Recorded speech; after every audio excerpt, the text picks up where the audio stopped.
चिठिया लिखी न्योता देवघर पे ठौली भोला अयब की ना। मोर घरवा हो बेला भजनिया भजनिया सुने अयब की ना। मोर घरवा हो बेला भजनिया भजनिया सुने अयब की ना। चिठिया लिखिए न्योता बैष्किनाथ पे ठौली भोला अयब की ना।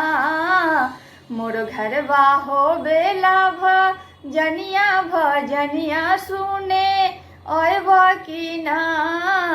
मोर घरवा हो बेला भजनिया भजनिया सुने अयब की ना। चिठिया लिखिए न्योता बनारस पे ठौली भोला अयब की ना।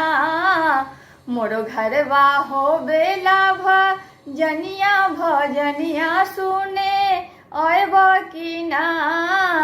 मोर घरवा हो बेला भजनिया भजनिया सुने अयब की ना। चिठिया लिखिए न्योता बराबर पे ठौली भोला अयब की ना। मोर घरवा हो बेला भजनिया भजनिया सुने अयब की ना। मोर घरवा हो बेला भजनिया भजनिया सुने अयब की ना। मोर घरवा हो बेला भजनिया भजनिया सुने अयब की ना।